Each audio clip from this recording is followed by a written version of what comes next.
Good morning, honeybees. Today I wanted to read to you Where the Wild Things Are, Story and Pictures by Maurice Sendak. This is one of my favorites when I was a little kid. What did you notice on the front page? On the cover, I see a big wild thing. He's got claws and horns and teeth. I hope this book isn't going to be scary. Let's find out.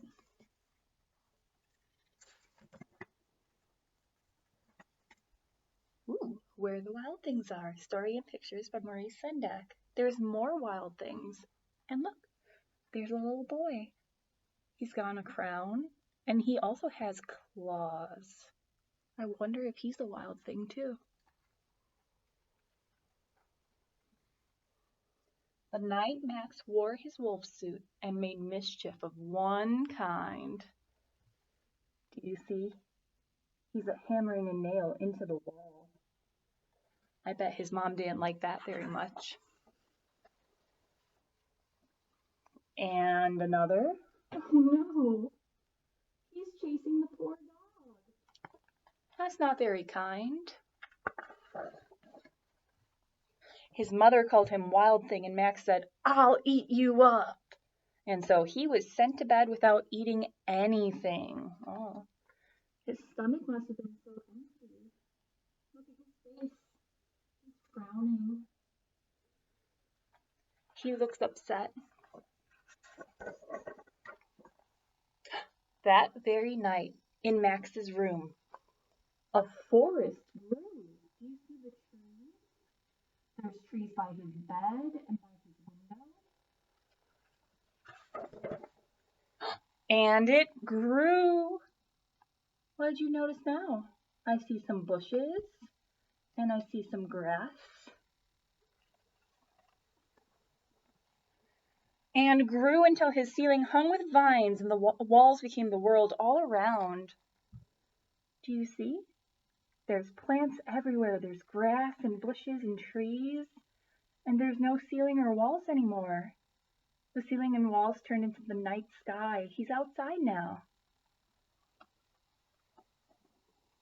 And an ocean tumbled by with a private boat for Max, and he sailed off through night and day.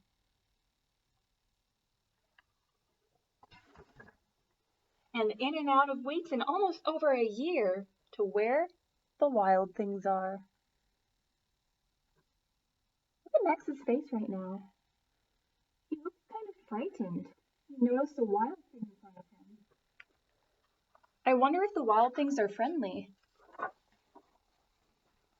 When he came to the place where the wild things are, they roared their terrible roars and gnashed their terrible teeth and rolled their terrible eyes and showed their terrible claws. Ah! That sounds so scary. Look at them. Oh, look, they're smiling. I wonder if they're happy to see him, and that's how they say hello.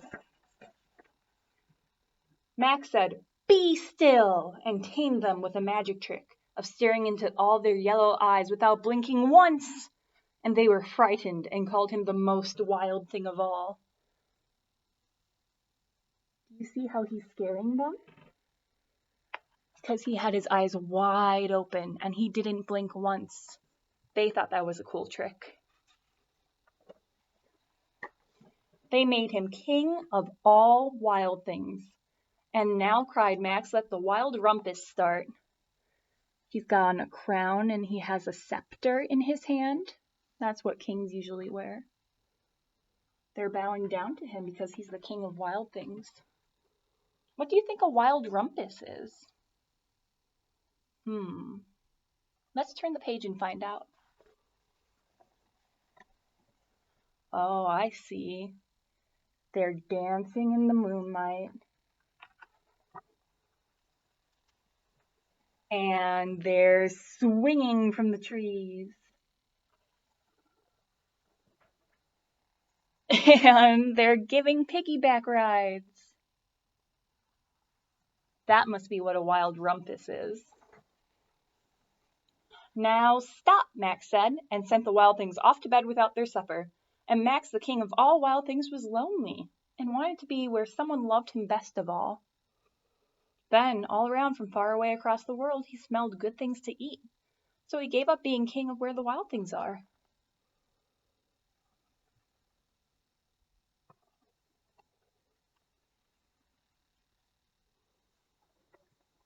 But the wild things cried, "Oh, please don't go. We'll eat you up. We love you so." And Max said, "No." He used his strong voice. The wild things roared their terrible roars and gnashed their terrible teeth and rolled their terrible eyes and showed their terrible claws. But Max stepped into his private boat and he waved goodbye. I'm sure they will miss him. Max sailed back over a year and in and out of weeks and through a day. And into the night of his very own room, where he found his supper waiting for him. And it was still hot. The end.